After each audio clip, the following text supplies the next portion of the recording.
These are real 911 calls, disturbing, mysterious, and true. Each story will send chills down your spine and slowly drift you into sleep. This story is completely free. We don't put any ads, which means we don't earn anything from these videos. All we ask is one small favor. Please subscribe to our channel and give this video a like. It's free for you, but it gives us the motivation to keep making more real police stories every night.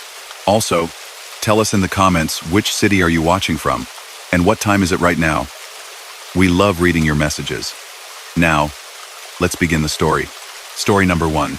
I worked mids in a suburban department on the edge of a mid-sized American city. If you picture 1,000 ranch houses with 2 carports and a basketball hoop someone hasn't used since the kids moved out, that's my beat. It was early spring, rain slicking the curb lines, and the shift had been quiet in a way that makes your shoulders stay tight because you know the noise is coming. At 2:13 a.m., dispatch sent an open line, 911 from a landline. Unknown trouble. The note said, female whispering, then no answer. Then the call went dead. It pinged to a street I knew well. Maple Terrace, older homes with tall pines and porch lights that stay on even when nobody's awake. Open lines aren't unusual. Pocket dials from cells, kids messing around, a television playing too loud. But a landline is different these days. People who still have one either never turned it off or refuse to trust cell towers. And when a landline shows up on CAD with a physical address, you go. I key up and let dispatch know I'm en route. My partner Lopez clears from a traffic stop and heads over too. It's that thin rain, the kind that hangs like a curtain in your headlights. The area smells like wet leaves and laundry vents. When I turn onto Maple Terrace, my wipers squeak and there's this hollow sound of tires on old asphalt. The house is a 1,950 seconds one-story with a bay window and a brick planter filled with soil that never seems to grow anything. One porch light is on. The curtains drawn. A wind chime moves without making much noise. Dispatch, 12. A 12 show me 10 to 97. I say, pulling to the curb, nose slightly past the driveway, so I can see the side yard. 12. A 12 copy, 10 to 97, she answers. Her voice is crisp, like she's had enough coffee. Lopez slides in a minute later, and we do the usual. One of us goes to the front, one circles. We don't rush. It's not a hot call. It's a quiet one, the kind you feel in your ears more than your chest. I walk up the path and notice the welcome mat is damp on the edges but dry in the middle. That tells you either someone came out recently or a gap in the porch roof saved the center. Little stuff frames your thinking whether you want it to or not. I knock firm and call out, "Police." The sound seems to get absorbed by the house. No footsteps, no movement. My flashlight throws the window's reflection back at me. My own shadow off the porch rail. I try the knob. It's locked. I bend slightly to peek through the side pane near the door, one of those narrow windows with textured glass that isn't really see-through, and catch shapes, sofa, picture frames, a blanket on the armrest like someone folded it hours before. Lopez says he's got nothing visible in the side yard, no open gates, no windows pried. He points his light at the ground near the air conditioner. Water beads on the unit, shimmering, a black ribbon of runoff cutting the mulch. Dispatch calls me. 12. A12. Callback attempts negative. We're showing the number disconnected. Say again, I ask. Number is returning as disconnected. No subscriber. Did you get the call from that number? I ask. Affirm, she says. It routed as landline to this address. If you want, I can try a reverse through the telco. Lopez and I exchange eyes. You get weird stuff. Systems burp sometimes. But I don't love being told the call is from a phone that doesn't technically exist. A neighbor across the street opens her door, a robe pulled tight, and a dog trying to nose out into the night. She raises a hand and whispers, "Everything okay?" Like whispering would keep the dog calm. I motion for her to hang back. She nods and steps inside, leaving just the storm door between us. Street is quiet. My radio breathes, a soft undernoise, like a seashell. Dispatch, can you check homeowner contact? I ask. If it's a vacant or rental, maybe someone's out of town. Stand by, she says. A minute later, homeowner listed as Marjorie Lane. Contact number in file is a Florida cell. Give it a ping, I say. After a few rings, she's back. Voicemail. Left a message. We can't kick a door for a disconnected number and a feeling. There are a handful of legal ways inside consent, exigency, a warrant. The first is easiest, if you can find the right person. We canvass the immediate houses. The neighbor with the dog thinks Marjorie is a widowed retiree who visits her sister in Sarasota a couple times a year. She keeps that porch light on a timer, the neighbor says. Goes on at sundown and off at 3 a.m. or something. She's careful. When people say careful, it usually means predictable. Predictable is supposed to make you safe. It can also make you a pattern. While Lopez chats with the neighbor, I walk the side yard again. There's a little gate behind a hedge. It's latched, but loose. I lift it enough so it doesn't drag across the concrete and spook whoever might be inside. But the sound is still something a sleeping person might hear, a tiny scrape, the throat clear of a house. The backyard is plain. A grill cover peels at one corner. Patio chairs stacked, webbing bleached by 100 summers. The sliding door is secure, but the lock feels recent, like someone closed it with attention. I lean near the glass and listen. There's a sound, faint, like water dripping in another room, or like a phone on an old charger base, that low electric hum. 12. A12, dispatch says in my ear. Telco provided a note. Service to that address terminated 6 months ago. Terminated, yet we got a call, I say. Saying it out loud makes it feel like a puzzle laid out for you. You look at all the pieces, and one is from a different box. Affirm. We can notify patrol supervisor if you need a decision. Negative, I answer. We'll see if we can reach a key holder. I call the neighbor back over. Anyone else have a key? She nods. She gave me one for plants when she's gone. I can call her? She tries her phone. Straight to voicemail.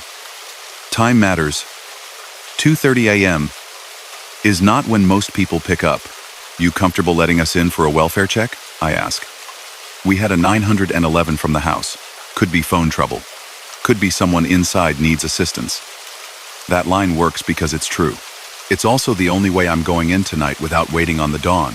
She goes back, finds a key in one of those ceramic frogs that every other house in this county seems to own, and hands it to me with hands that shake just enough to move the porch light shadow. We stand on the threshold. I put the key in. The cylinder is smooth, like it's been used weekly but not nightly. When I turn it, there's a soft click from inside and something else. Something like a tone. Just a hair above hearing. The sound of a monitor waking up. Police, I call, opening the door just enough to hear the house breathe. If anyone's inside, call out. The air has that closed-up smell. Carpet cleaner. Dusty furnace. Whatever lives under a sink. It's cooler than outside by a few degrees. I step in. Lopez. With me. We move with our standard pattern. He takes left, I take right. The living room is neat. A blanket folded on the sofa like I saw through the glass. A cup on a coaster. No TV glow. The kitchen is to the right. I can see the blue of a microwave clock 12 blinking. That tells me the power flickered recently. The digital oven shows 117, frozen at a time that doesn't match anything.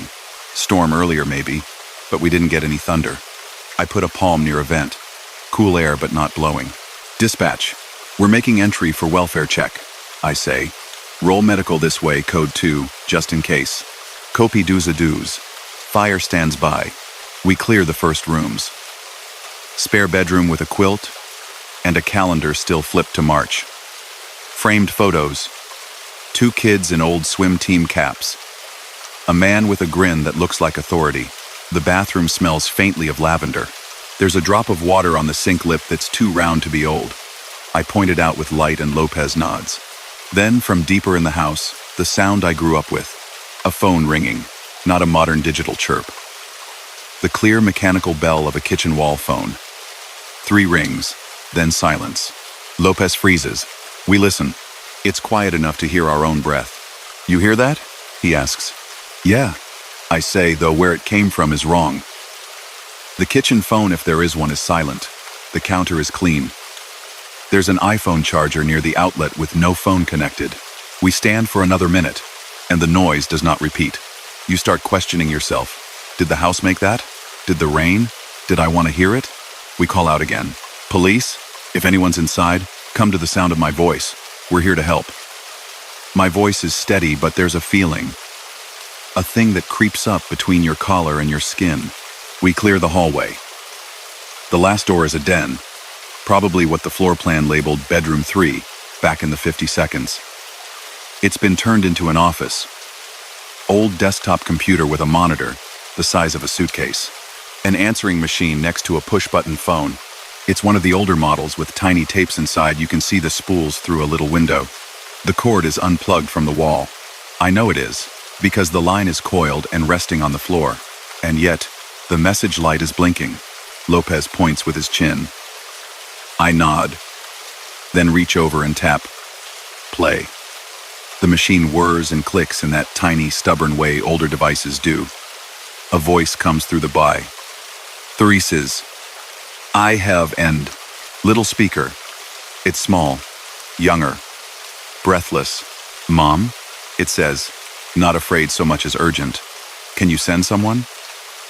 He's upstairs. We look at each other.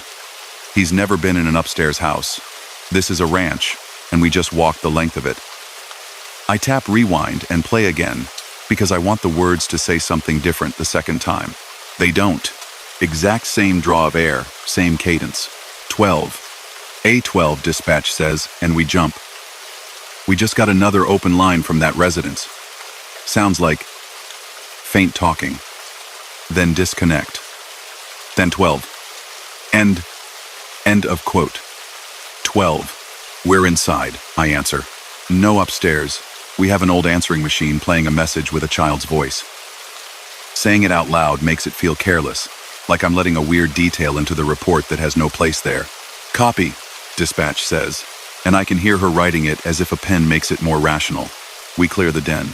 Nothing in the closet except Christmas bins and the smell of cedar blocks. I push the door once, twice.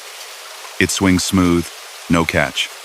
Everything in the house is aligned in this easy way. Someone tended to it for years. Remember the microwave clock? Lopez says. Reset, I answer. He glances down. In the baseboard near his boot is a thin line of cooler air like someone exhaled under the door from a crawl space. Most homes here have slabs. No basements. There's nowhere to be that nobody sees you. I kneel and put my palm near the trim. There's nothing but a draft. It feels like the house is if a house can be paying attention. The message light blinks again. We both see it. It hadn't blinked during our search. When it does, it blinks in a rhythm too quick. One long like someone tapped it from another room. I press play before I can talk myself out of it. The tape clicks. The tiny rewind is slower than before, like it's going past more than one message. A different voice this time. Older. Woman. Calm in a way that makes calm feel like a decision. Marge, it's me, the voice says. We landed. I've got the spare key with the neighbor. Call me when you wake up. The timestamp prints 8:04 p.m. Tuesday. But there's no date. And it could be any Tuesday from the last 10 years. The house phone is unplugged. The answering machine is powered only by a wall outlet. Without a line, it shouldn't take messages. People will tell you different. That some models record without a connection. That a stray current is enough to wake circuits. I'm not an engineer. I'm a guy standing in a stranger's home at 2:40 inches the morning, listening to a machine insist reality is negotiable. We finish the sweep. No forced entry, no sign of a struggle, nothing to justify ripping the place apart. We leave a card on the counter. I write, responded at 0215 hours for 911 open line. No emergency located. Please call. My pen stutters once, but that might just be the tip catching on the paper. When we step back onto the porch, the air is warmer and carries a smell I didn't notice before, something like wet earth from a storm that hasn't happened yet. The neighbor's dog across the street has its nose pressed to the storm door again.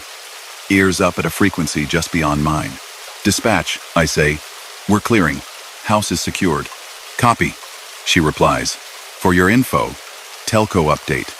The landline did not deliver the call. Routing shows a ghost number from central office. They're calling it a glitch. She says, glitch, like a soft apology. We're barely to the sidewalk when my radio catches a whisper of my own voice, delayed by a half breath. We're clearing, I hear. The rest of the transmission dissolves into static, then the open noise of a channel that isn't carrying anyone. Lopez looks at me. You double-tap transmit? He asks.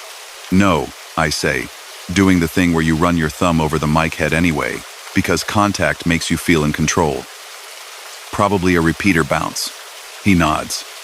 Because there's always a reasonable explanation you can park in front of the thing you don't want to name. We get back in our cars.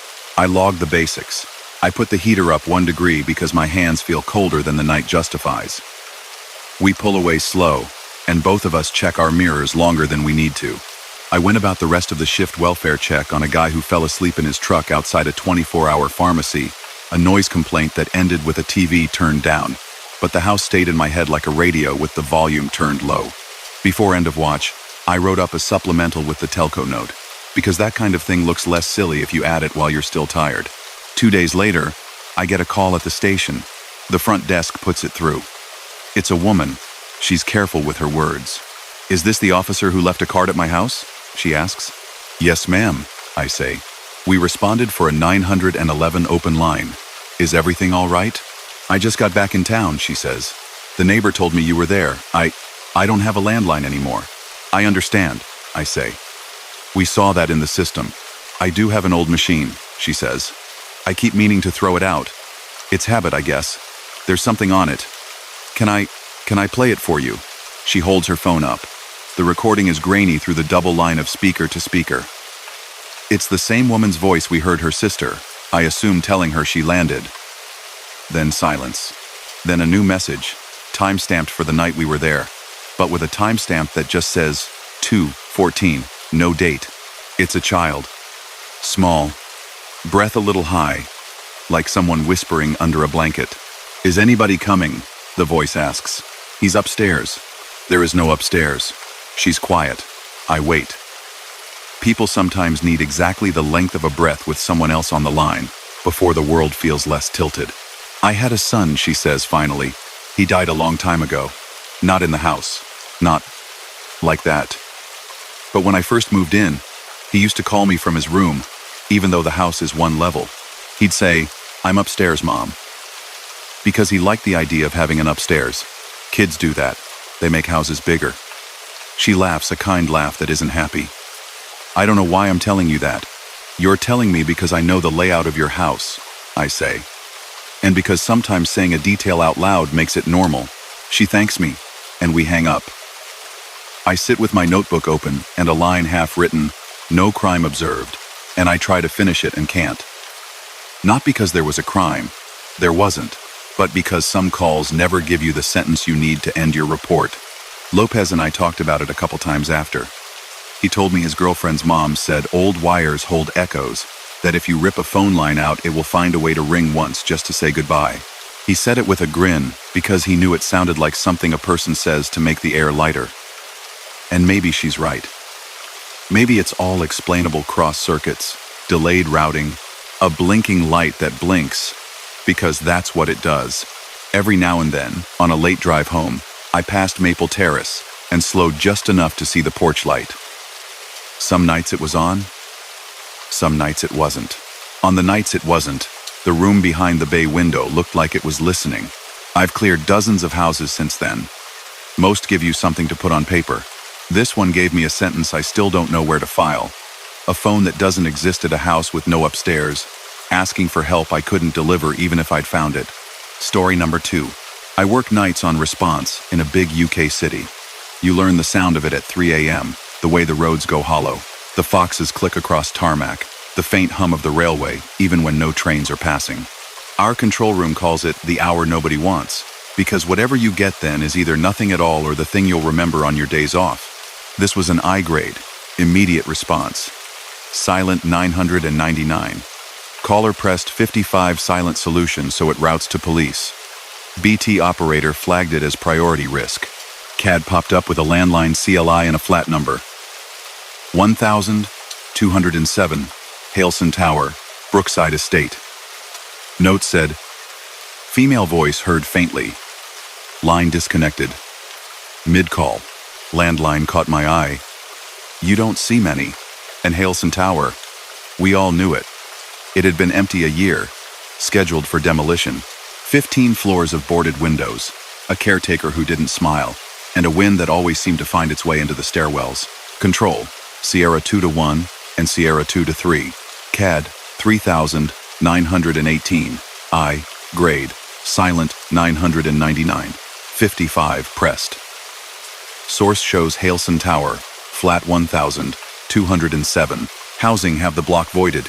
Key holder is Les, on-site caretaker, number on the log. Update as you're on. I glanced at Shaw. He raised his eyebrows. We were double crewed that night in a marked Astra, the kind that rattles when you hit a pothole. We were 2 streets away, so we picked it up. There's a particular quiet when you roll onto an estate at that hour. Streets bulb lit. Puddles, showing the same light twice. Stray cat on the bonnet. Until you nudge the horn. Halson sat like a dark chess piece in the middle. All the flats in shadow except the emergency lights in the lobby casting that sodium glow that makes your hands look a different color. Les met us at the gate wrapped in a high-vis that had seen better winters. He had a torch bigger than mine and a ring of keys that could anchor a barge.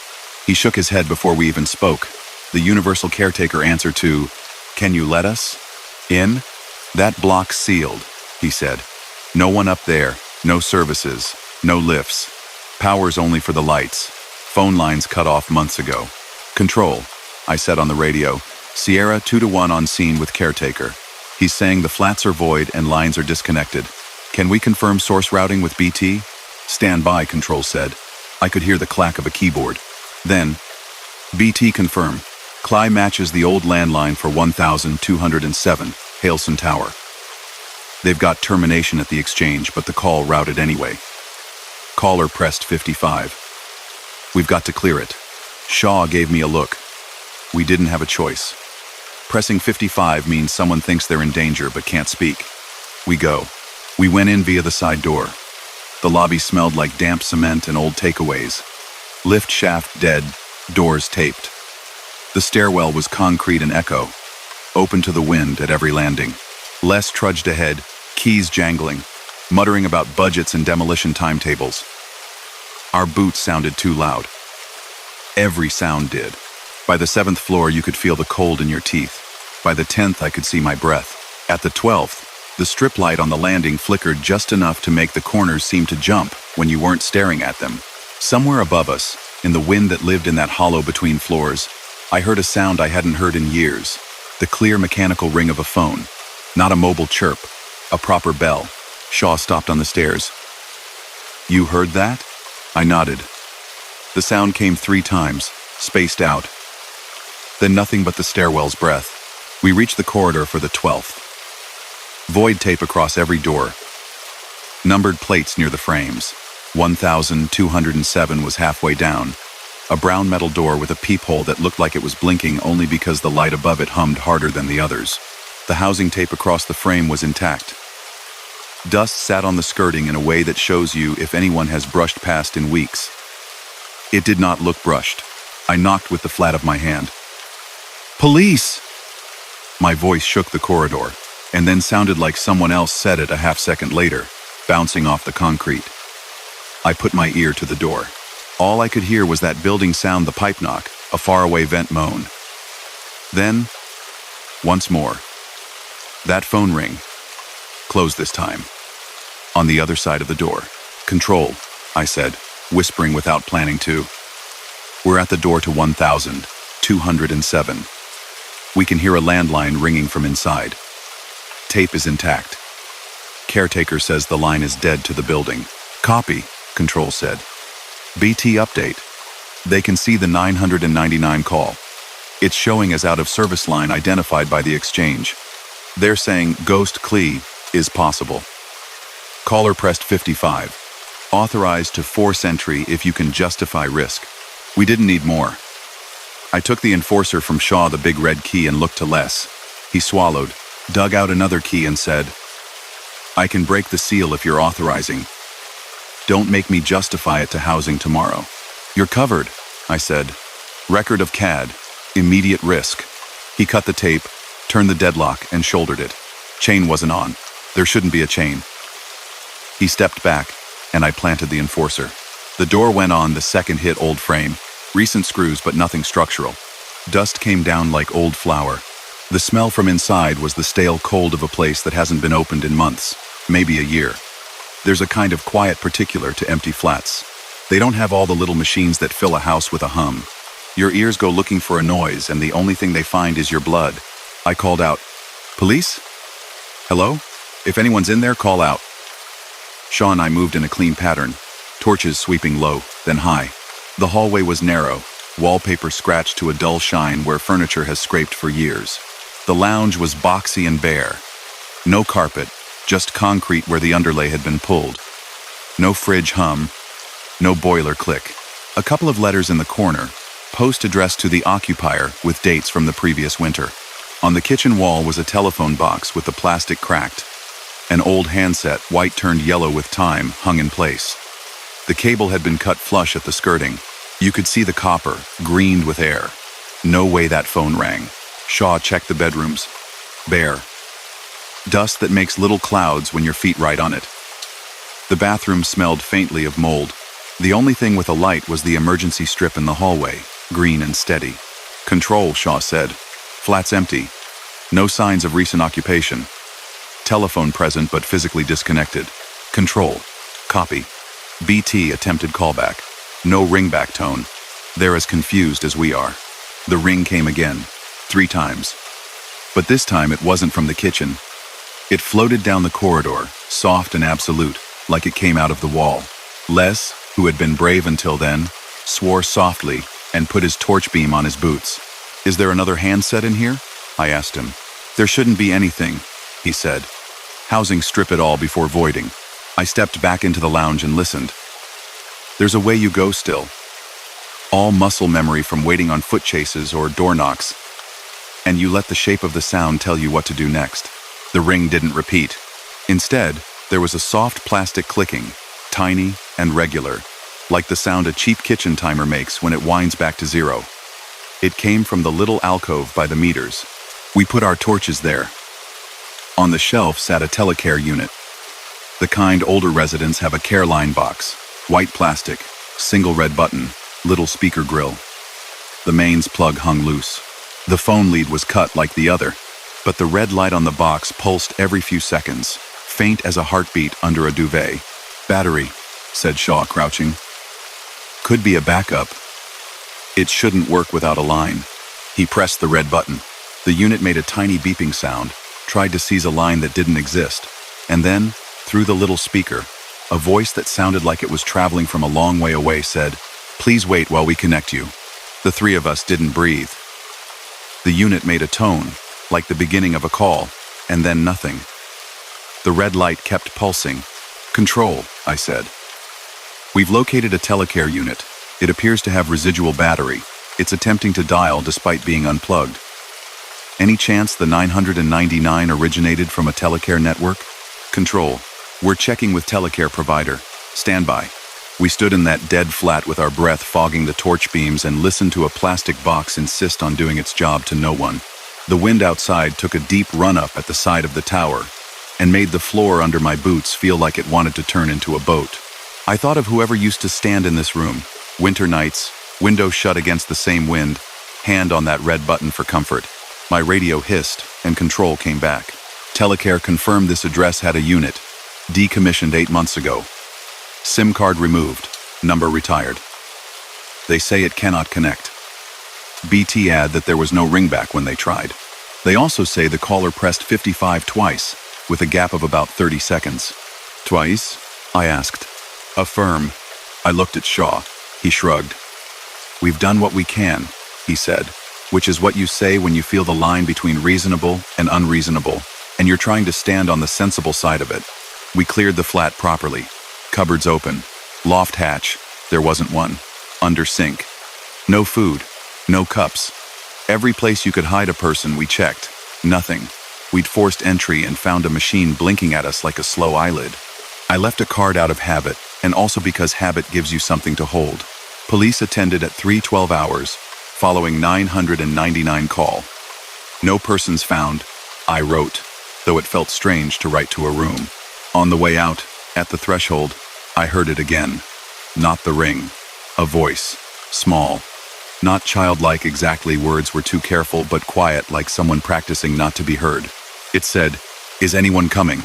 It was so soft, so near to the range where you're guessing rather than hearing, that I waited for my brain to say I was wrong.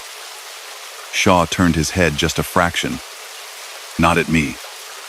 At the wall. "Did you?" I started. "I heard something," he said. "Not sure what." We left. Taped the door with fresh tape and dated it. Lee locked up like the act of turning a key in a dead building mattered. Back in the stairwell, the wind took our heat in one go.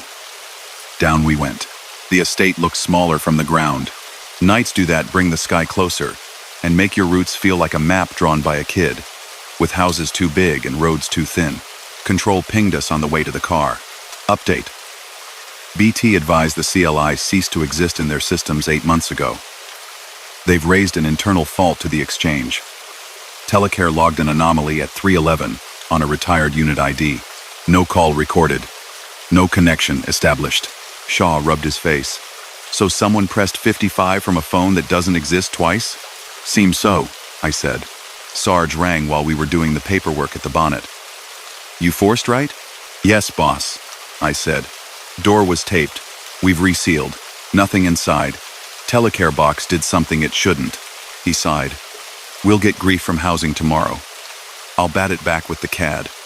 Go and find something boring to do for an hour. We did. A burglary report that turned into a fox in a bin. A noise complaint that was a telly left on while the occupant snored on the sofa.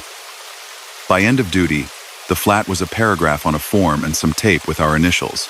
A week later, nights again, same hour. Different sky, a sliver of moon like a clipped fingernail in the cloud. Another I grade, same block, same flat. Silent 999. 55 pressed. I looked at the log and didn't bother hiding the face I made. Control, I said. You're joking. I'm really not, came back the operator I always seem to get at that hour. Voice soft enough to almost be kind. BT say it's the same ghost. CLI. Housing are on notice. I've pinged Les, but he's not answering. Shaw and I went anyway. Habit and duty are close cousins. The tower looked worse somehow, like the week had taken something else from it. The stairs knew us. The 12th floor light flickered in a different rhythm. The tape on 1207 was unbroken. The one we'd signed still stuck. That should have made me feel better. It didn't. We stood at the door and listened. No ring this time. Just the building. Just the wind. We didn't force. No new grounds. We stood with our palms on the cold paint and did nothing for a minute. Sometimes doing nothing feels like a decision. On the way back down, we met an open-reach engineer in the lobby, all blue jacket and weary eyes. He held a butt, set the little handset they clipped to lines. You lot called? He asked us. Control said you had funny business with a dead line. Something like that, I said. He shrugged like men who've seen every version of a cable that ought to work and doesn't. Exchange says the pair to that flat is physically disconnected. But they've had a couple of anomalous currents across the frame at the same time you had calls. I'll check the vertical. We trailed him because we like answers. He opened a riser cupboard at the 10th, clipped his set to a pair of wires that looked like every other pair I've ever seen. Copper, old plastic, little paper tags hanging on for relevance. He cocked his head. That's not right, he said, and then the butt set in his hand rang, that old bell ring. He jumped and swore in the professional way, then answered, Open reach. He listened, then frowned, then said, You've got the wrong number, love. This isn't connected to hello? He looked at us, then back at the handset. They hung up. What did you hear?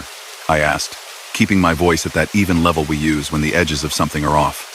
Just breathing, he said. Then a whisper. Could have been hello. Could have been nothing at all. then gone. He disconnected the crocodile clips like the wires were going to bite him and closed the cupboard with more force than it needed. "If anyone asks, I was never here," he said, half a joke, and left. We went back to the car with a silence that had weight. Shaw turned the heater up too high. I filled out another CAD update that said very little of what I thought, because the form doesn't have a tick box for "heard something not quite a sound." Hailson came down that spring. Big machines, water spray to keep the dust down. A crowd of people who used to live there watching with hands in pockets, some crying, some filming. The week after, nights again, Control passed a message while we were doing circles of the zone. "You'll enjoy this," she said, not sounding like she meant enjoy. We had another 999, silent, 55 pressed. Source, line belonging to flat 1207, Hailson Tower. "Slight complication," I said. "There's no tower." "I know," she said. "BT know. It's on their fault board with a red flag." The call came at the exact minute the demolition crew dropped the 12th floor. Could be coincidence. Could be... I don't know what it could be. We've logged it. Sometimes you get calls that aren't a story in the way people want. No villain, no chase, no neat end. Just a little pile of facts that won't stack right. A deadline that rings. A box that wants to connect. A voice you may or may not have heard asking if someone is coming. If you want something sensible, here's what I can give you. Buildings hold people. Not just in the literal way, with roofs and doors. In the patterns. In the, I press 9, then 9, then 9. In the, I keep the red button near. In the, if I can't talk, I press 55. Those are grooves worn in. Maybe sometimes they're deeper than the wires. On later night shifts, driving past where Hailson had been, the space looked wrong the way gaps look wrong when you've had a tooth out and your tongue keeps going there. I still check for a tower when I come over the hill. My hands tighten on the wheel for a second when I don't see it. Habit again. Or a place in you that doesn't update as fast as the world does. We get taught to clear what's in front of us. Address the thing we can touch. Write what we can prove. I wrote what I could. The rest sits in the part of my head that wakes up around 3 a.m., when the roads go hollow and a ring you haven't heard in years sounds just as loud as the one in your pocket. Story number 3. I'm a patrol officer in a prefecture most people only see from a train window coast on one side, mountains on the other, towns strung along a river like beads. Nights here are slow, in a way that can put you to sleep if you let it. You learn the tempo. Vending machines humming in empty car parks, a scooter somewhere far off, the click-click of the pedestrian signals even when nobody is crossing. We work out of a small koban near the station, and after midnight the city falls into that narrow band of sound where you can hear your own footsteps when you step out to check the bicycle racks. Our emergency number is 110. We call the operator 110 Center, and they're fast and calm, to the point that you sometimes forget there are people on the other end. One winter night, just after 3, the radio chirped in that tidy tone we all know, and 110 Center pushed through an open line, unknown trouble. The note said, "Emergency call from a roadside help phone in a tunnel on Route 291, no voice, ambient noise only, then disconnect." Coordinates placed it in an old tunnel up in the hills. Hinata Tunnel, single lane, brick tile from a generation that wanted roads to be pretty. The unusual bit was that the tunnel was supposed to be closed that month for repairs. No traffic. Maintenance crews had sent us notices. The roadside help phone, the yellow box with the handset and a cradle, was listed as service suspended. Yet the call had come in, clean and perfect, with a clear line enough for the operator to pick out echoes and water drip. I was paired with Saito that night, the kind of partner who doesn't talk for the sake of it.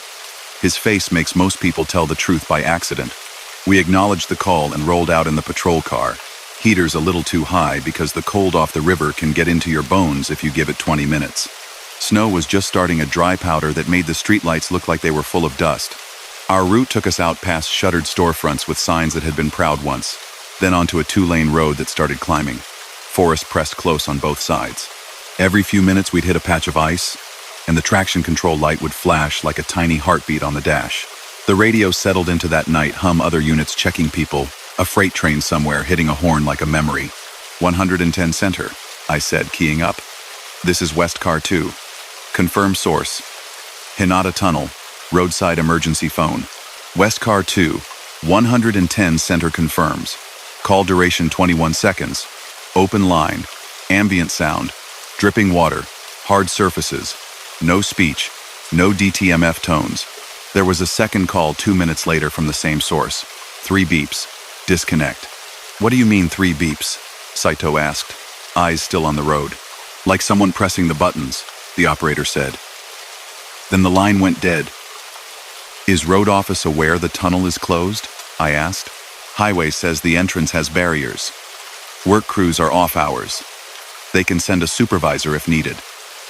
Do you require fire? Negative for now, I said. We'll check the scene. The approach to Hinata Tunnel is a long curve, with a wall that holds the hill up like a palm. There should have been traffic cones and a sign with a cartoon builder bowing and saying, Gomen Nasai. There was a sign, half leaning, with a tarp over part of it fluttering in a wind that came out of nowhere. The left-hand barrier was pulled across the lane. The right-hand barrier was sitting off to the side, the kind of off that says someone nudged it with a bumper and no one bothered to put it back. We stopped short of the entrance, angled so our headlights cut across the mouth of the tunnel. The old tile gleamed like fish scales. Snow hissed against the warm plastic of the bumper, and then melted in tiny rivers. The tunnel beyond the threshold was black in a way our torches couldn't negotiate in one sweep. 110 center, I said. We're at scene. 1 barrier displaced. No active work. We're going to walk in. Copy, Westcar 2. Be advised, there was a brief carrier tone from that line again. No voice. We have highways en route from the depot. ETA, 20 minutes. Keep us updated. We killed lights except for the rear reds, didn't want to blind ourselves, and stepped into the tunnel. There's a sound in old tunnels that is its own kind of weather. Our footsteps came back at us a half-second later. Water had worked a pattern into the tile, dark arrows pointing downhill along the curve. The air smelled of concrete, old dust, and the faint copper of the drainage grates. Nukar noisy. Nu engine heat. Just the trickle you always find if you listen hard enough. The emergency phone box was maybe 30 meters in, set into the left wall at chest height. A yellow metal case with a hinged door and a black handset hanging on a stainless cable. The little green power LED on the box face was dark. I put my gloved hand on it and felt cold metal with no vibration. Everything about it said, offline. But the receiver was not seated perfectly. Just a little proud of the cradle. As if someone with cold hands had placed it back without a full click. Saito tilted his head, listening. Sometimes he can hear things I can't. He nodded toward the center of the tunnel. I turned my head and caught it. 3 tones, high to low, soft and clean, like a landline's key presses. Not from the box. From somewhere farther in, deeper into the curve. We moved a little farther, slow. You don't run in a place like that unless something is chasing you, and I've learned most of the time it's the echo of your own boots. Every 10 steps we stopped and listened. Once, a drop fell from somewhere high and hit the asphalt exactly between us, and it sounded like a bead on a drum. 110 center, I said, voice a little lower without meaning to. We're about 40 meters inside. We can hear tones similar to keypad tones from deeper in the tunnel. The emergency phone here appears to be unpowered. Copy, came back, their voice now slightly thinner, like their headset had shifted. We've got no new incoming calls. Highway supervisor updated. He says power should be down to all aux equipment. Saito crouched near a drain and shone his light at the surface. Tire marks, he said. You could see them if you were looking the distinct all-season tread pattern that makes little rectangles. They were faint because wet, but they drifted in an arc toward the right-hand wall and then nothing. They didn't stop. Not exactly. They just fell away, like they lost weight. The tunnel curves there, and you can get strange reflections, but the tracks had this uncommitted quality I didn't like. We found the service alcove a few meters beyond a recess with a metal door, stenciled, Equip. A secondary phone was inside, a plastic unit like something from the 80 seconds, coiled cord perfect, dust on everything else. The handset was in place. The sticker above it read, Dial 0 for operator. No power indicator. If I'd been here in the daylight and everything was normal, I would have believed this phone had long since been forgotten. But 3 minutes earlier, something in that air gave us those tones. Do we touch it? I asked. Saito shook his head once. Don't change the scene. He's right more often than not. We kept moving. The center of the tunnel held a chill that was a shade different, like stepping from freezer to refrigerated room, a couple degrees you feel in your molars.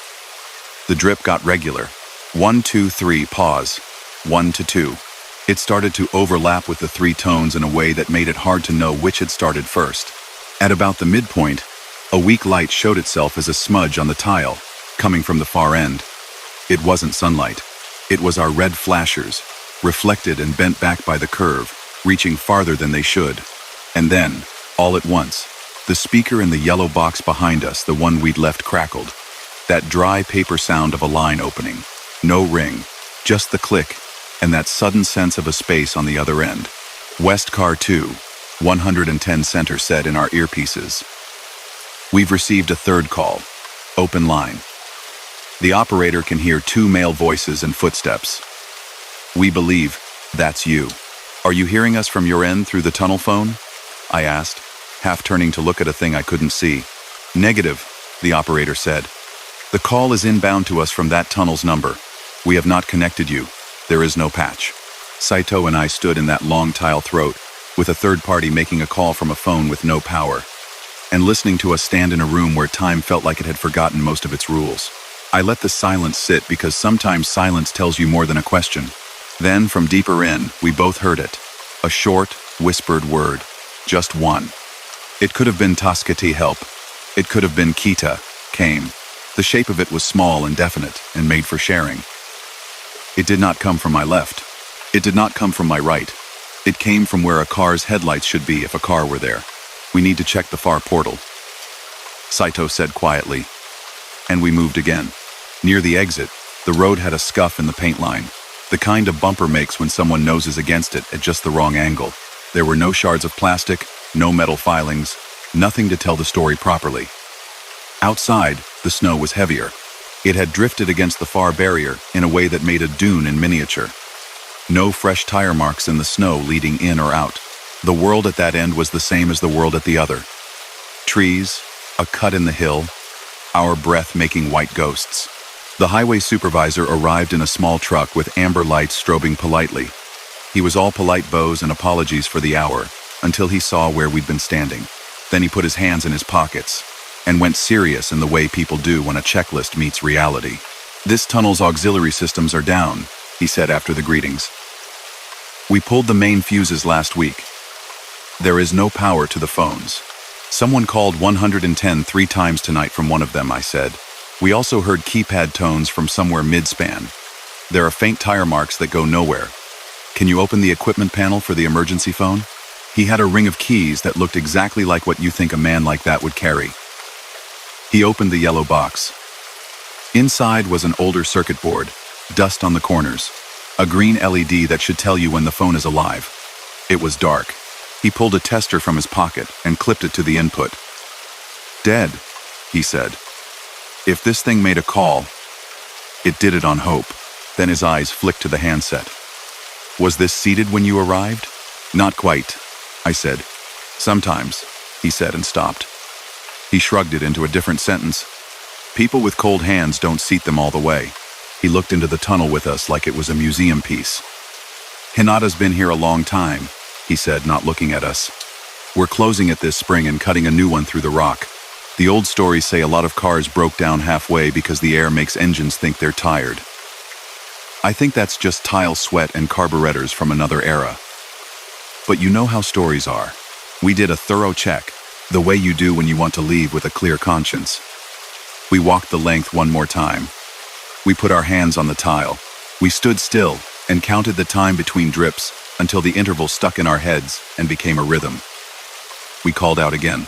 Koban desu, I said, even though in English we'd say police. It's the police. If you need help, speak now. Our voices came back as someone else's responsibility. Back at the car, I filled the logbook in a hand that was careful to be neat. Responded Hinata Tunnel to 110 open line. No persons found. Emergency phone appears unpowered. Highways supervisor present. It is a professional skill to write a paragraph that leaves room for what you can't say without sounding like a child. We were nearly back down the hill when 110 Center called us again. West Car 2, the operator said. We had one more open line from Hinata. 7 seconds. No speech. But the operator on duty swears she heard your car radio in the background. She heard your notes. Our notes? I asked, looking at the coiled notebook resting on my knee like a small sleeping animal. She heard you repeat the date, the operator said. She heard the sound your pen makes when you click it with your thumb. We've recorded the calls. Highways wants copies. We'll attach to your report. We went through what you always go through. The what-ifs. The alternate explanations. Maybe someone had a portable cellular repeater and was playing with us. Maybe the emergency phone had a battery we all missed.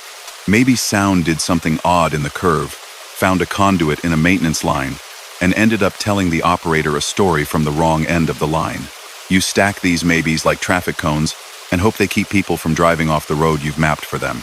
A week later, after a thaw that made the hills all brown and impatient, I got a call at the station from a woman whose voice was so steady it seemed like a choice. She introduced herself as the mother of a young man who used to borrow her car. I know you can't share much, she said, but someone told me you were at Hinata Tunnel last week. My son, 3 years ago, he slid there in the rain.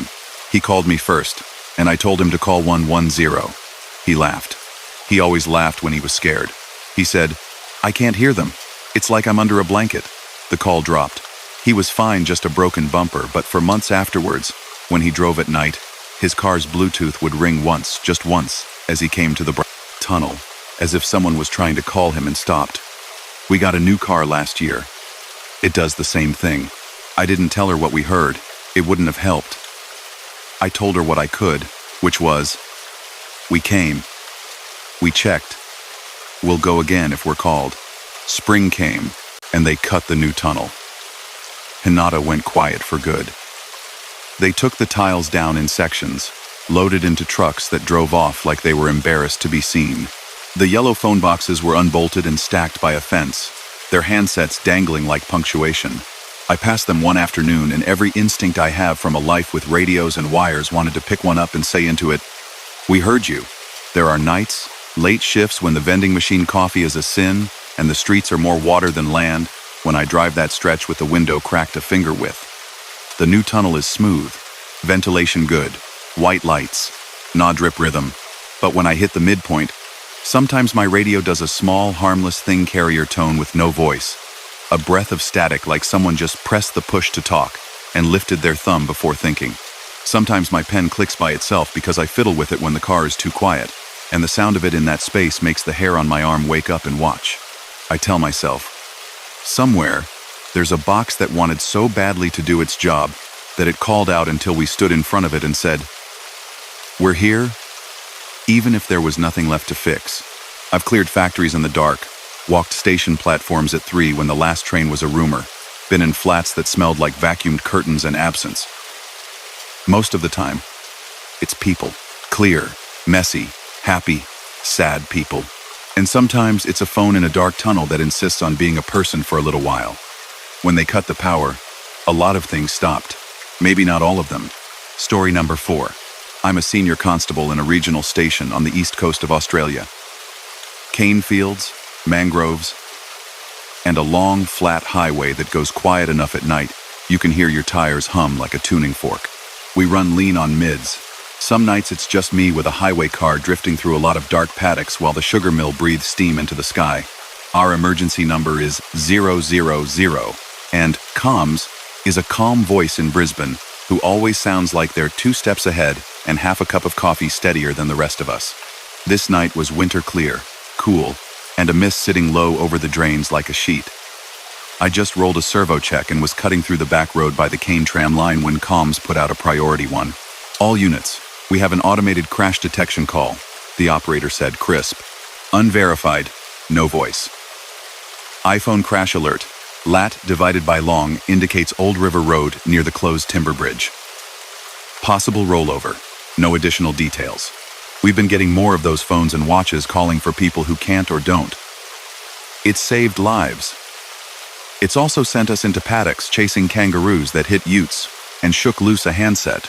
I acknowledged and lit up code 1, no siren, just the blues washing the cane green and blue as I went. Old River Road is a ribbon of bitumen that keeps meaning to be straight, but never quite manages. There's an old timber bridge where the council put up barriers 3 years ago, when they built a new crossing downriver. Everyone still calls the old one the plank, because that's what it feels like when a truck goes over. It felt like timber slats singing, the whole thing telling you to drive like manners mattered. They left the pedestrian walkway open for a while, then chained that too after some kids did something dumb. People still fish there. People do a lot of things because they've always done a lot of things. Comms read out the coordinates, and I thumbed them into the MDT. The little map dot settled right on the approach to the old bridge, maybe 10 meters shy of the gate. No voice? I asked. Negative, comms said. Call connected for 12 seconds. The operator heard what might be an impact chime, and then nothing. A second call came in 90 seconds later, 3 tones, then disconnect. 3 tones? I said.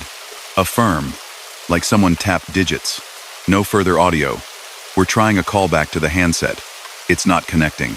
I rolled in with my high beams off before the last bend, not because I'm superstitious, but because eyes learn a place better in their natural light.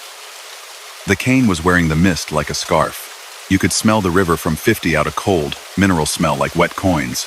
The council barrier was across the approach, 2 steel stands and a chain, padlocked. My spotlights washed over the sign that said road closed in gray letters that hadn't been white in a while. I cut the engine and let the quiet tell me what it could. When you learn a place, you know when it's wrong. This sounded paused.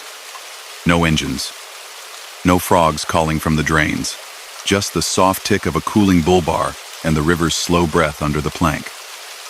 I stepped out, and the air had that clean bite you get when the breeze has been across water. My torch beam showed dew on the chain. It also showed a smear where the dew had been rubbed off, low and narrow, like someone's jacket brushed it. Could have been any time since sundown. Could have been 10 minutes ago. Comms, I said. 1 on scene at Old River Road. Barriers in place. No obvious vehicle. I'm going to walk in. Received, comms said. Ambos notified. SES on standby. Fire are aware. You're solo at present. Highway says they're 20 minutes out. Do you require more units? Let's see what I've got first, I said. I squeezed past the chain. There's a trick to it. Push the stand a bit. Give yourself a hip-width gap. Glide sideways. The timber of the bridge was darker than I remembered. The walkway was slick with dew, and the mist had a way of moving across it in thin ropes, like pulled sugar. I stood just onto the bridge and listened again. That saved me more times than I can count. Off to my right, downriver, a mullet jumped and slapped back in. The sound carried. Ahead, nothing. I swept my torch. No reflectors from a license plate in the reeds below. No hazard lights blinking amber where they shouldn't be. On the timber deck near the middle, I could just make out a pair of arcs darker than the rest, the kind tires leave when someone brakes, and then changes their mind. My radio crackled. Comms again. We've received another call from the same device, they said, their voice now edged with that careful calm. 8 seconds open line. The operator heard what she describes as a seatbelt chime. No voice. We're unable to make contact on callback. I've heard that chime in my own car 1,000 times. 2 notes, a fraction of a second apart. This one, if it was here at all, was in my memory, not my ears. I walked slow. The planks gave a little under my boots, just enough to remind me wood is alive even when it's not. Halfway across, the mist got itself together into a thicker blanket, and my torch beam hit a wall of wet air. That's when I heard it. 3 clean tones, high, low, high, not particularly loud, not from any direction I could point at. I stopped. The sound dissolved into the river noise around it. I waited because the second time you hear a thing is when you decide what it is. The tones didn't repeat. The deck of the bridge creaked once. Comms, I said. Possible tones heard at the bridge. It could be environmental. I have no vehicle visible. I'll check the far bank. I kept to the walkway rail because the deck boards, while sound, were slick. On the downstream side, the river took on the red blink of my car lights, all the way through the mist. On the upstream side, the reeds made a noise like paper being folded. At the far end, the chain was there too. This one had a padlock that looked older and meaner than the first. Dew beaded evenly across it. No marks. The gravel beyond bore old traffic scars, but nothing that told me a recent story. No fresh gouge. No radiator water weeping into the dust. A hauler cane tram creaked somewhere far off. Night shift. I was about to call it a pause until highway turned up when I caught a smell that didn't belong. It was faint, and it went as quick as it came, but my nose knew it. Hot plastic and a kind of sweet oil scent you get when an engine bay has been working. That smell only lives for a few minutes after you turn a key off. I swung my light down over the side, into the dark rectangle of space under the deck. Nothing. Water. Slow. Black sand. A shopping trolley with the river's silt in every wire. As I held the light, the beam picked up something small and pale on a tangle of grass near the pier. I crouched, angled the torch just right. It was a phone case. Plain, clear, the rubber kind that goes cloudy when it ages. Inside was a press of silt and a couple of cane leaf slivers. There was no phone. I climbed down from the walkway to the bank careful, slow, all 3 points of contact like they drill into you, and slid onto the black sand that sucks your boots like it wants to borrow them. I reached the phone case, lifted it. It dripped river water. It wasn't algae slick like things that have been in for months. It felt recent. The mist didn't like the light much. It made a halo around my hand. "Comms," I said. "I've located a phone case under the bridge on the downstream side. No.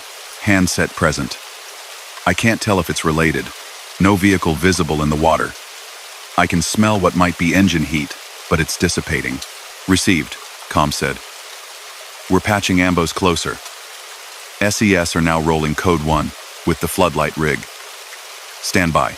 Back on the deck, I stood still and let my breath sit in front of my mouth like a small white animal. Across the paddock, a dog did 2 bored barks at nothing specific.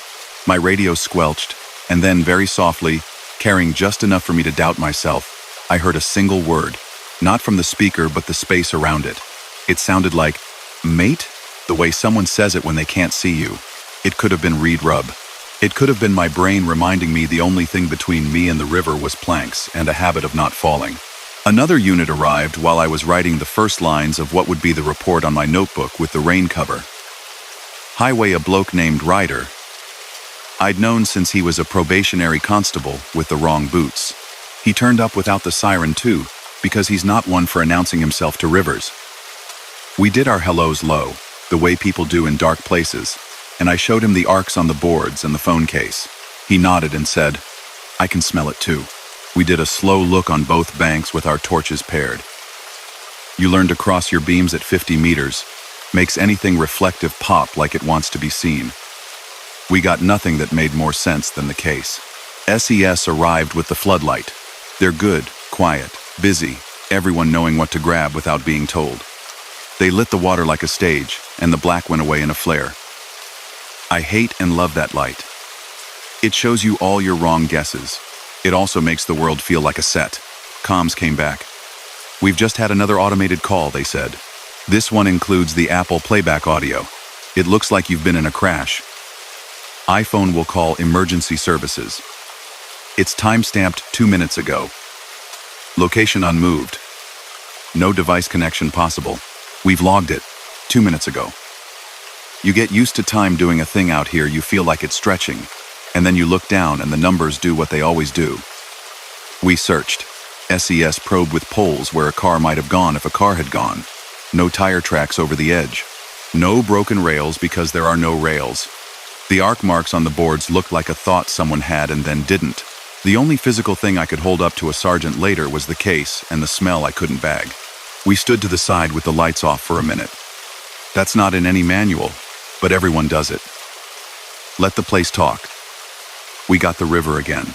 And then this is the part that I will keep describing as ordinary because, if I let it be anything else, it owns me. We saw amber light wink twice under the bridge, low and slow, like hazard lights deep in the water. SES saw it too. Ryder swore under his breath, the polite kind, and we all leaned. "Reflections from your tail light?" someone said. "My car's upslope and off," I said. which it was. We killed every light we controlled. The night took itself back like a blanket. We stood. Our eyes did that adjusting dance. The sky had a thin seam of starlight. Under the deck, nothing. No amber, no mechanical ticking. Just the river, a meter deeper in the middle than you think it is at a glance, going exactly where it's been going for longer than anyone we know. Comms. We've got a farmer calling in from Old River Road, says he can see blue and red down by the plank, and wants to know if he should keep his dog inside. Copy comms, I said. Log him and we'll call him back when we clear. We did the sensible thing.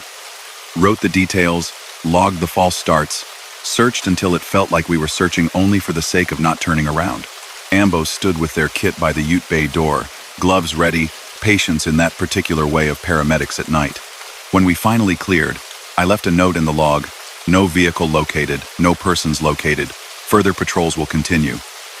And took the phone case, because the station's property room likes things to have a home, even if it's a shelf. In the days after, I checked with comms for the callback attempts.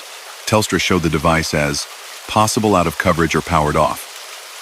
Apple's metadata, what little we get, had a time and a map and a confidence level that didn't care about my bridge. We had no missing person locally. No one reported a friend not home. Highway pulled overnight and day patrols passed the site for a week and found nothing more exciting than a goanna doing laps of the waterline. A week later, mids again, same shift rhythm. I was on the other side of town when comms came up. Same location, senior, the operator said, a gentler tone now that I could hear when she recognized a thing she didn't like seeing twice. Automated crash detection. Short call, then 3 tones again. It's pinging within 10 meters of the previous. I drove like I meant it, but not like I was scared. That's a distinction weirdly important to me. The mist was thicker this time, a full sheet. When I rolled to a stop, I turned the car off and sat for 5 seconds. You can learn a lot in 5 seconds if you discipline your brain to listen. I decided not to call anyone else yet. I did the chain squeeze again and stepped onto the plank like it was going to tell me a different story if I approached it with more manners. Halfway I stopped. Mate, I said out loud. Because sometimes you need to speak to the list of things that might include a person. Police. If you can hear me, knock, shout, throw something. Do anything that's not nothing. The bridge answered like bridges do no answer at all, until the far end of it gave one plank a small, polite noise. It wasn't a knock. It was the sound of wood settling. I walked down to the spot where last time I had bent to the bank. This time I didn't climb. I just crouched and held my torch steady. The water was thin sheet glass with a skin of breath. After a minute or two, on the surface not far from the far pier, there were 2 small circles, one after the other, as if something had dripped from a height. I looked up. The boards above were dry. It could have been anything. It could have been everything. My radio decided to test my neck hairs. It gave a burst of carrier with no voice, and then, through comms, came my own call sign as if from the bottom of a pool. Senior, if you're on, we've just had another 8-second call. No voice. This one contained a faint background that might be comms chatter. We're reviewing. Copy, I said. I clicked my pen without thinking, and then felt stupid about it. Half my night noises are just the pen and my boots. Nothing else happened that I can write about without sounding like I've done this job too long. I cleared. I didn't sleep much after shift. The next day I called the council and asked about the bridge's future. We're taking it down next quarter, the bloke said. New one makes the old one redundant. I asked, you going to pull the piles? Probably not all of them, he said. They're not hurting anyone. When the crews came with excavators and water trucks, people stopped on Old River Road and watched. It's like watching a haircut you didn't ask for. A few weeks after the last of the deck was gone, and they were just chainsawing the old post level with the world, comms rang me at home. I don't usually do this, the operator said, but it felt wrong not to tell you. We had another crash alert at the exact minute they cut the last span. Same map dot. 8 seconds. 3 tones. Then nothing. I went down there on my own, off duty, because there's a difference between obsession and a kind of courtesy. The river ran on. The bank where the case had sat was clean. The scent of hot plastic of that night was gone because you don't get to keep those. I stood with the new bridge in view, and the old one in my legs, and I tried to decide what to learn. I came away with this. Sometimes a place keeps a reflex. A call. A chime. A pair of amber blinks in a pocket of mist. People say cane leaves carry radio sound on certain nights. They say fog bends light until you can see a reflection of your own thinking. I say if a machine is trained well enough to call when it's in trouble, it may keep calling even when there's nobody to speak to. You want answers in this line of work because answers are what you hand to the next person. We looked here. We found this. We didn't find that. What I have is a phone case with river water, dried white at the edges, and a CAD with 3 calls that don't add up. I never got the handset. No rego number was waiting under a log. Nobody knocked on the station door with wet jeans and a story. Since then, nights on that back road still feel like a held breath. I drive by with usual speed and usual eyes. Sometimes I cut the radio down 1 notch just to hear the tires. Once, months later, the mist came back the way a dog comes back to a doorstep, familiar and not asking. As I went over the new bridge, my dash threw up a seatbelt icon for no reason it could explain, just a blink, then gone. Could have been a sensor. Could be anything. We're built to respond. That's the job. Phone rings, radio calls, machine calls, we go. Even when the call ends before you get there. Even when it comes from a place that isn't there anymore. You go. You look. You stand in the night until it gives you, or doesn't give you, something you can hold. Then you write what you can, and you live with the rest. Story number 5. I'm a patrol officer with the Autobahnpolizei in the north of Germany. Nights on the motorway have their own weather. The lanes go black and silver, the wind off the fields slips through gaps in the noise barriers, and the reflective studs blink back at you like a low constellation you're responsible for. At 3, the traffic is mostly trucks moving apartment buildings with a hum you feel in your knees, and the occasional car that wants to be alone more than it wants to be fast. Our control room is the Leitstelle. Their voices are even and unhurried, no matter what happens. You'll learn to measure yourself against them. It was late autumn, damp air that didn't commit to rain. We were sitting in a lay-by near an Anschlussstelle, checking a vehicle that had been parked too long, when the radio cracked in with a call sign that belongs to these hours. Leitstelle, 3 geteilt durch 23 bis 1. Einsatz für euch. Stiller Notruf from a motorway emergency pillar, A7, Kilometer 178, 6, Richtungsfahrbahn Nord. No speech, line dropped. Possible fault, but please check. Autobahnmeisterei notified. There aren't as many Nottrifsäulen SOS call boxes left as there used to be. Mobile phones and the EU e-call have taken over. But the orange pillars are still out there, every 2 kilometers or so, with arrows on the posts showing you which way to walk. When they light up in the system, they give a very precise identity. Down to the lane and the kilometer plus meter. You go. 3 divided by 23 to 1. Verstanden, I said. Anfahrt Sondersignal. We rolled, blues on but no siren, because the road was ours for the moment. My partner, Meyer, checked the nav and read out the markers so we didn't overshoot.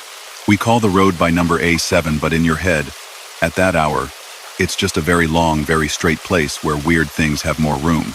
Kilometer 178 has a run of noise barrier on the right, and a stand of old trees beyond the left shoulder. There's a slight rise, a footbridge that carries a dirt track for farmers across the lanes, and a maintenance gate in the guardrail that's always chained. We pulled into the hard shoulder 100 meters shy of the coordinate, set the piano of blue lights to a steady pattern, and stepped out. The air smelled like damp pine and a faint hint of hot brakes, which is either a ghost or a truck half a kilometer away. Status 3, I told Leitstelle. Ander Einsatzstelle. My breath made steam. Meyer pointed at the little reflective blue plate on the guardrail. That marks the emergency phone's position. The arrow pointed back toward us, not ahead. We walked the shoulder, torches down and wide.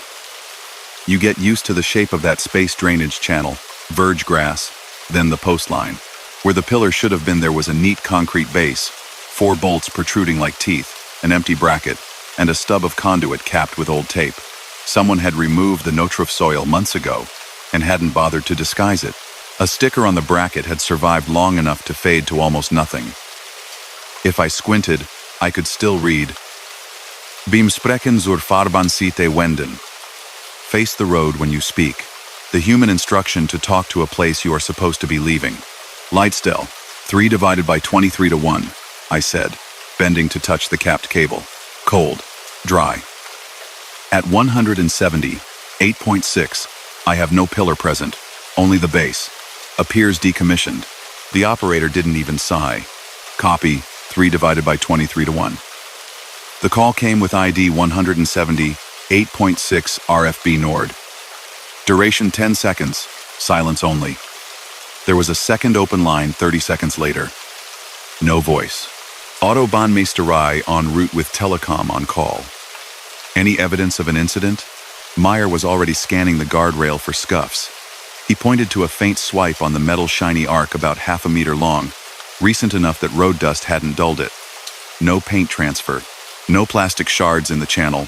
In the grass, a triangle indent like someone had pressed a warning triangle into the earth and lifted it.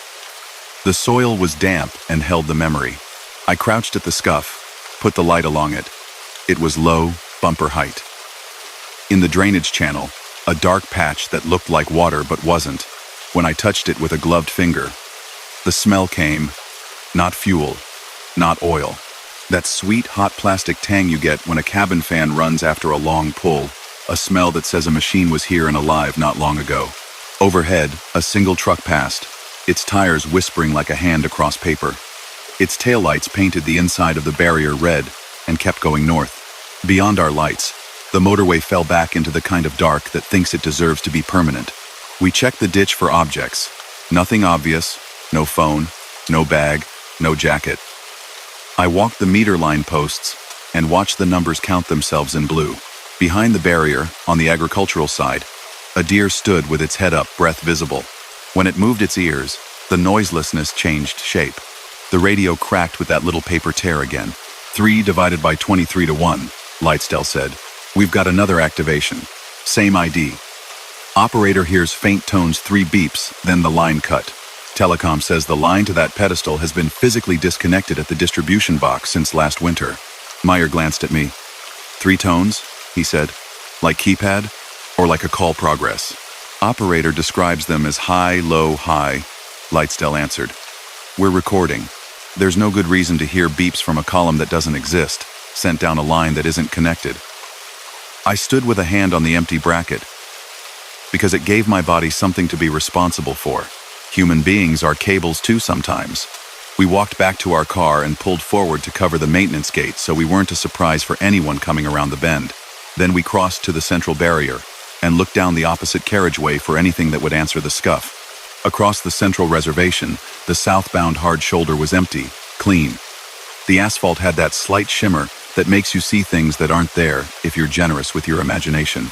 We listened while not looking, which is a trick you learn. The motorway responded with exactly as much sound as it needed. The Autobahnmeisterei arrived in an orange truck with quiet strobes, pulled in behind us, and the driver climbed out with a torch that could have set a tent on fire. He had that posture people have who come when the list says come, whether or not they believe in the list. Evening, he said, voice meant to be cheerful without being disrespectful.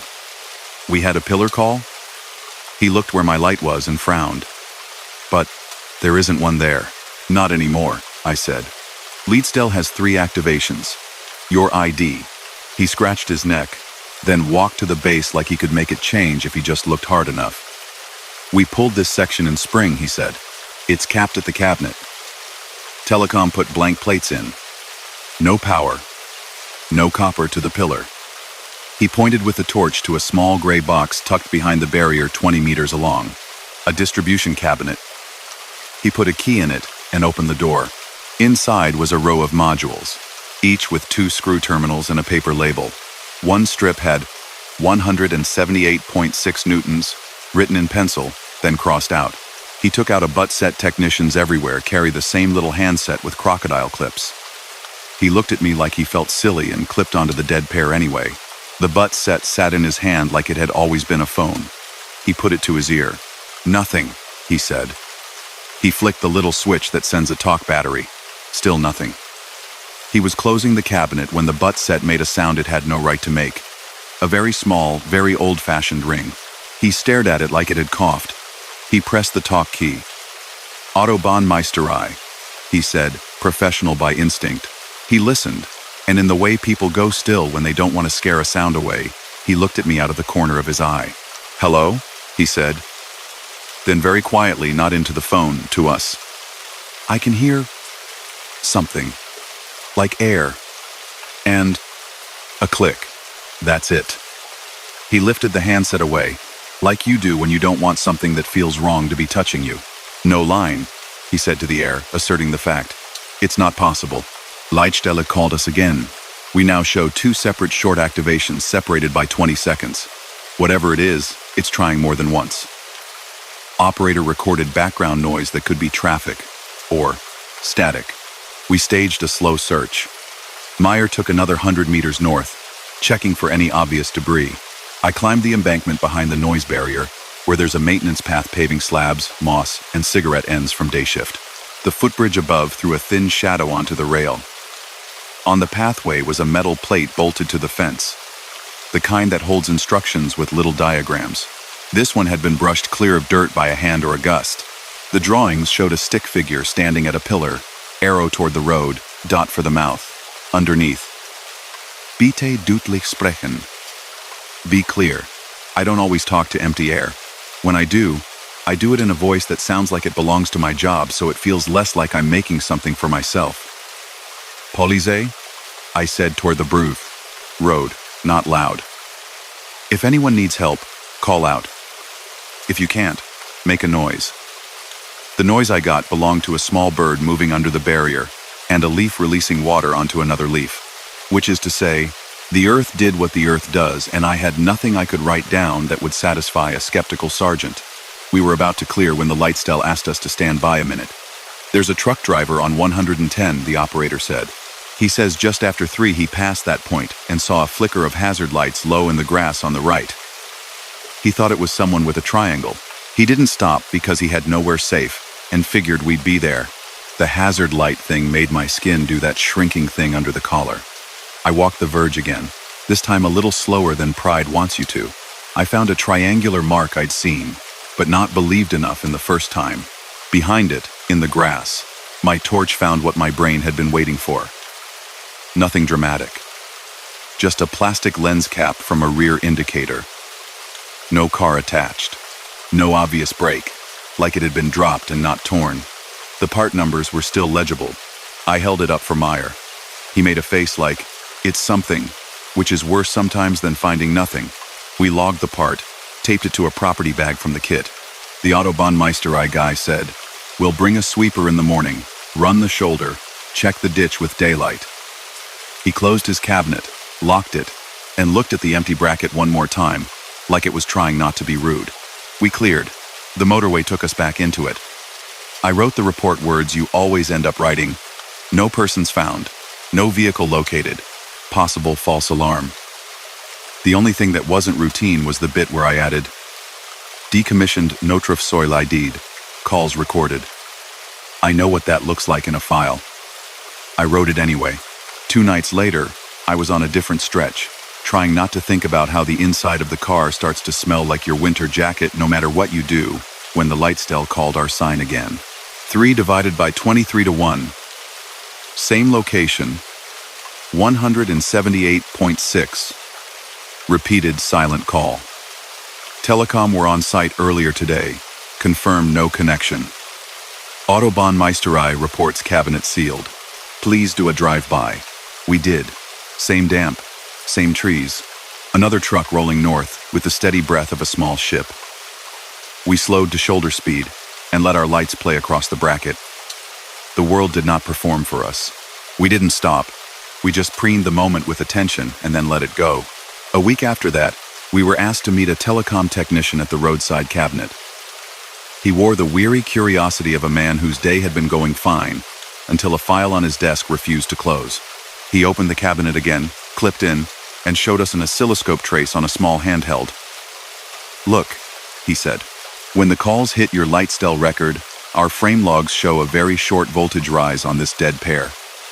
It's not enough to be a line seizure. It's not from here. It's echoed from somewhere, if that makes sense. like the pair is acting as an antenna. Meyer, who is not easily impressed, said, "Can an antenna do that?" The tech shrugged. "Not in any way I can explain without lying to you." He clipped off. The butt set didn't ring this time. He looked relieved, and then embarrassed that he'd been relieved. We didn't get a missing person attached to the place.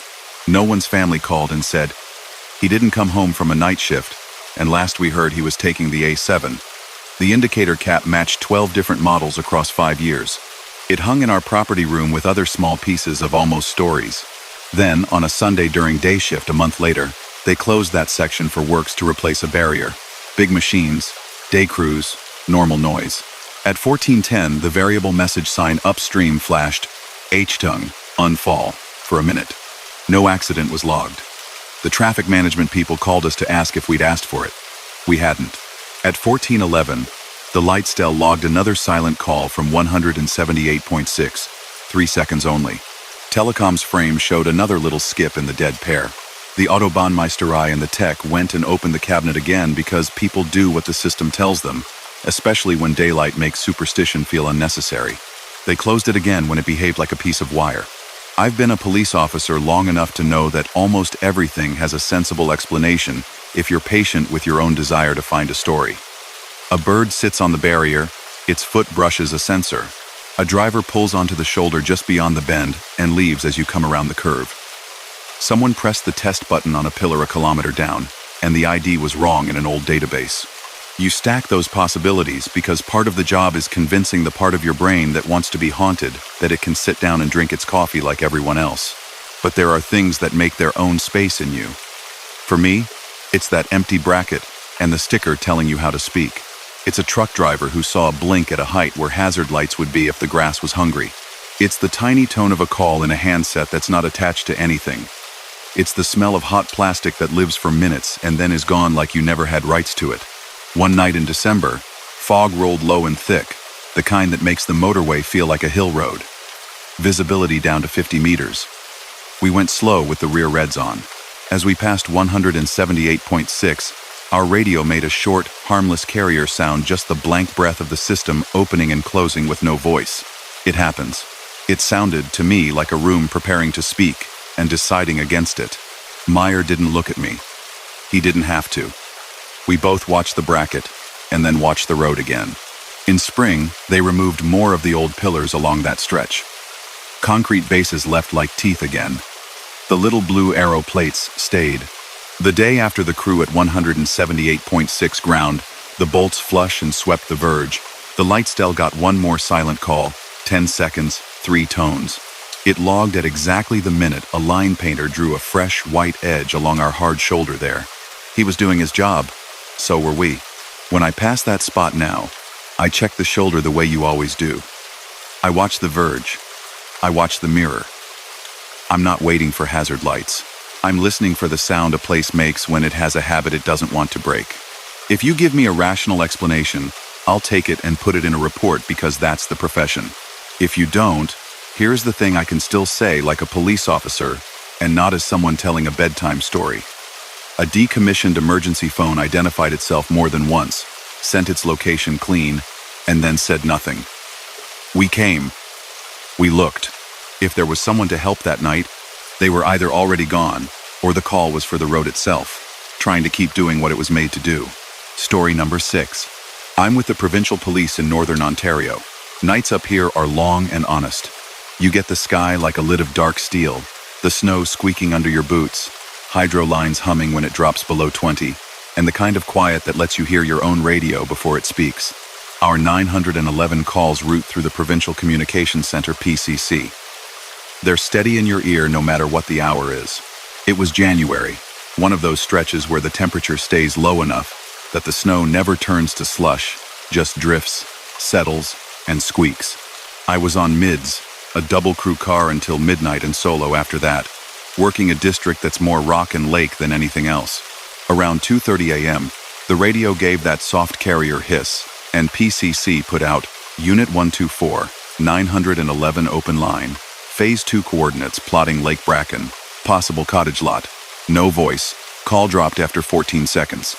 Lake calls in winter always pull a little more attention from you. People get themselves into trouble on ice in ways you can't fix quickly. PCC, read back the lat divided by long. I dropped it into the MDT and watched the map place a dot not on a road, not even on a shoreline, but on the black middle of the lake, about 50 meters off a small island we all know as Fireweed Summer Cabins, all winterized by November. PCC 124, I said, rolling. Any callback result? Attempted, the call taker said.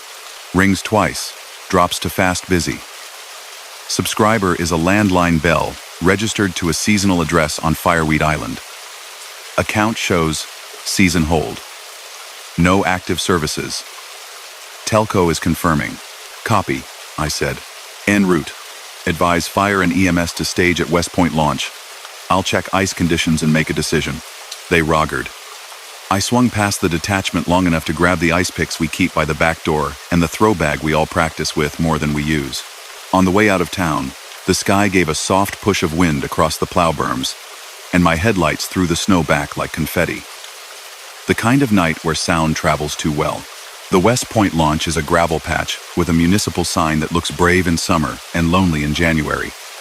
The lake lay flat and hard, snow-dusted sled tracks like chalk lines tagging the bays. I killed the engine and stepped out. The cold bit the inside of my nose.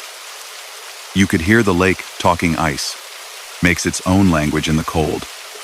Long wail sounds, little pops where it shifts, an old barn groan. I stood for a minute and let it decide if it wanted me. No wet spots, no overflow. The sled track from that afternoon crossed the bay toward Fireweed and came back, which is what you want to see. PCC, I said, 124. On scene at West Point. Ice looks good. I'll go in on foot to the island, check the exterior, and wait on fire. Copy 124. Be advised, a second 911 open line just hit. Same subscriber, 8 seconds, no voice. There was a faint tone call. Taker says it sounded like an old keypad. Bell is saying the line should not be able to place calls. I slipped the ice picks over my neck, clipped the throw bag to my belt, and set out along the sled line. On the lake, you learn to walk a particular way, wide feet. Test with your weight, listen between steps. Halfway to the island, I stopped because the lake told me to. From under the surface came one long note, rising, then settling. It wasn't a crack. It was just the ice, stretching into the night. You can forget it's alive until it reminds you. Fireweed Island is a rock with a coat of white spruce and a ring of little docks that spend winter out of the water and out of the way. The cottage lots sit back behind the trees. No power lines run out there. Most people run generators when they come in summer, a few have solar. In winter, it's empty, or supposed to be. I stepped off the lake onto the wind-blown shore and moved up the main path snowshoe prints from days ago, drifted and softened. The address PCC had for the subscriber, Lot 6, was a dark A-frame with the kind of care only someone who loves a place gives it. The deck had a shovel leaned against the rail like a suggestion. The propane tank out back was chained and capped. The curtains were drawn. No tire marks. No new boot prints that weren't mine. I stood still at the edge of the deck and listened. Something metallic ticked once inside, heat contracting, or a mouse with good timing. The air had that dry, cold smell wood, old smoke supposed to stay in the chimney, dust that's made its peace with time. I moved to the side where the phone line would have come in when the place had one. The gray bell demarcation box sat on the siding, lid closed with a single rusted screw. The wire from the pole on the island had been cut clean, coiled neatly, and cable-tied. Someone did that properly, months or years ago. The line shouldn't carry anything. PCC, I said, 124. I'm at the subscriber address. No signs of forced entry or recent occupancy. Demarc is disconnected. Any chance the 911 came from a cell? Negative, PCC said. Phase 2 is mapping to the Bell Civic address, not a handset. Another open line just hit 4 seconds. The operator heard a click, and then what she described as a faint room sound, air moving. No speech. I looked across the bay. The hydro towers way back near the highway were a black comb against a slate sky. Somewhere on the lake, a sled moved, faint and patient. The wind caught in the spruce tops and moved through them like someone running a thumb over piano keys. I decided to check the outbuildings. The boathouse sat square on the shore ice, pulled up on rails half a meter above waterline. Padlock on the door. No frost rime near the lock, which sometimes means someone touched it recently, or sometimes means nothing. I put my hand on the wood and felt nothing through my glove but cold. Then my radio cracked with that paper tear sound, and PCC came in with a tone I only hear when something on their end doesn't make sense. 124, we just got a line seizure from the subscriber's number again. The operator did not answer it. It routed into the recording stack, but our monitor heard something. It sounded like a baseboard heater tick, then your voice a second later asking for callback results. I didn't transmit, I said automatically, then realized I had, 30 seconds earlier, and maybe my brain was trying to keep order in the wrong place. Are you saying the open line had my voice on it? Affirm, she said. Just for a second, then silence. That's the kind of sentence you don't want to write in a report. It's also the kind of sentence that makes you slow down. Because rushing will only make you move past things you should see. I walked the perimeter of the A-frame again. In the snow by the back steps, on the sheltered side, was a mark that wasn't mine. Just a scuff, the kind you make with the edge of a heel when you turn, half filled by drift. I followed it 5 steps and lost it to the last little gust that had come through. Near the kitchen window, through a sliver of curtain gap, I could see the red LED of a smoke alarm. Tiny, regular blink that says, I'm here whether you're here or not. I called out, because we do when it's time to either meet someone or convince yourself there isn't anyone. OPP, I said, even though I was the only person who needed to hear it. Police, if anyone is inside and needs help, call out. The spruce answered. The house did not. Fire arrived with the ice sled, a pair of volunteers from town who've both pulled more people off frozen things than I have. They came in quiet, voices low, asking the right questions. We discussed options. We didn't have exigent grounds to force a door absent a person or fresh evidence of distress, but we had a 911 call to a disconnected line and a pile of bad feelings. The senior firefighter looked at the lock, looked at me, and did that little head tilt that means, you tell me where your threshold is. Sometimes you call the owner. PCC had a number from the file, a Toronto cell. They tried it while we stood under the rime on the eaves. Straight to voicemail. The firefighter said, we can check the breaker box through the crawl. If there's power, the well pump might have pushed something, or a heat trace line. I've seen weird things call out when they shouldn't. We found the crawl space hatch behind the shed. It wasn't secured.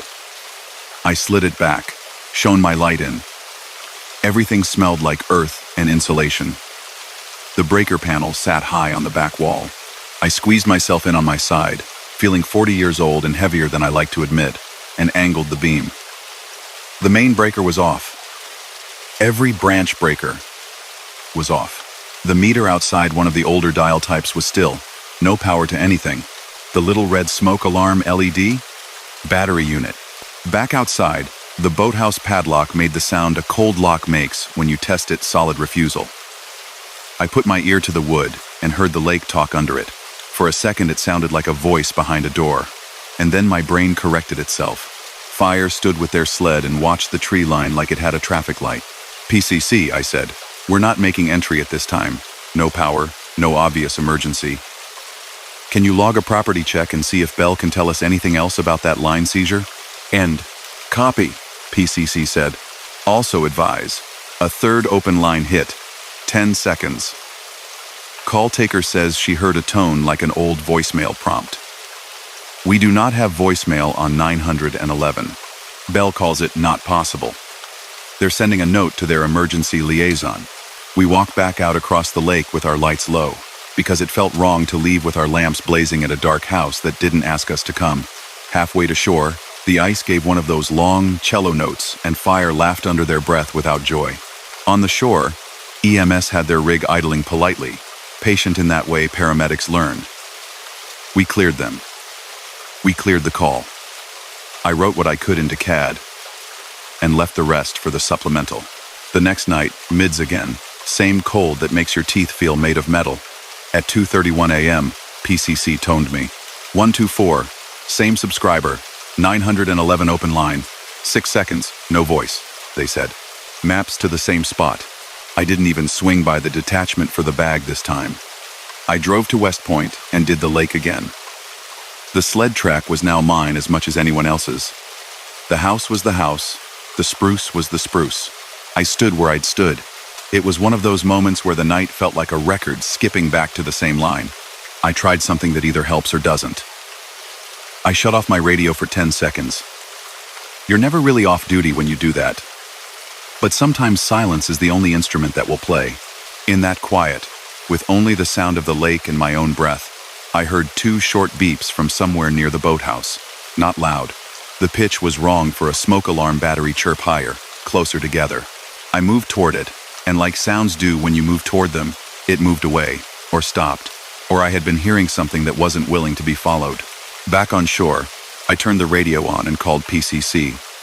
"Did you have another open line while my radio was off?" I asked. "Affirm," the operator said, sounding like she wanted to believe me less than I wanted to be believed. 9 seconds. The call taker wrote, 2 beeps. Then carrier drop. "We can send the audio. If you want to hate your eardrums for a bit, send it," I said.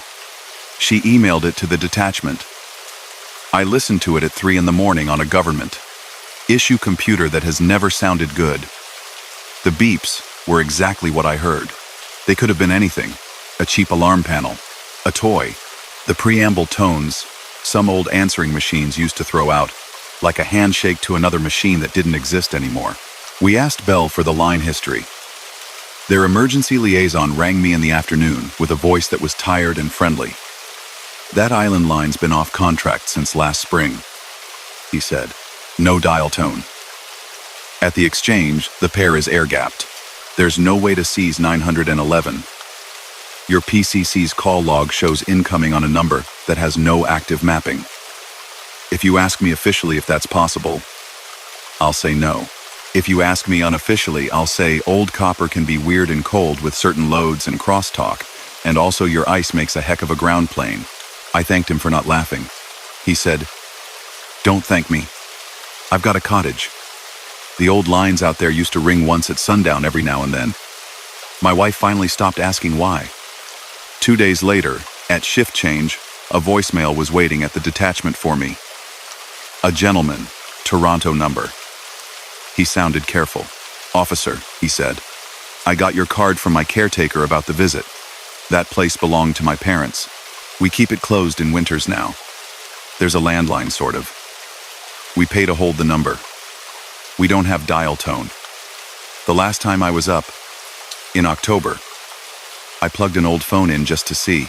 It rang once when I connected it, like there was a call queued up that didn't know how to get through. It stopped. I unplugged it. If your people are getting 911 calls, I want to tell you that my father had a medical alert box there, one of the early ones. Push a button, it would dial an operator. It was installed when my mother got sick. He left it plugged in long after she passed because he liked the red light. I took it down last year. I threw it away. At least I think I did. If there's anything I can do, you let me know." I went back out that week with a conservation officer who knows the island better than maps do. We asked the usable question, "What would make 2 beeps?" He said, "I've heard sump alarms do it. Freezer monitors. Phone dialers that piggyback on a line and scream into the void when they find no dial tone." We checked the boathouse again for power. Nothing. No batteries on walls. No mystery boxes. In the A-frame crawl, I found a little white plastic rectangle wedged behind a joist. No label. A stub of 2-conductor wire cut clean. Long ago. It could have been part of anything. It could have been a piece of yesterday's problem, and not today's. Weeks went by, and the calls stopped. I stopped going down to West Point just because my hands felt like they should. The lake sat under snow. Snow machines scratched their way across, with fish huts behind them. The ice boomed at night in a way that made you feel like the land had lungs. In March, warming spell, the snow went wet. The plow berms slumped. The roof started to creak with water. PCC pinged me at 2:47 a.m. "Same subscriber," she said. 911 open line, 11 seconds, then 3 beeps. "Your beeps." I drove out. The lake looked tired. The sled tracks had slush lines in their ruts. I stayed on shore because the risk curve had turned.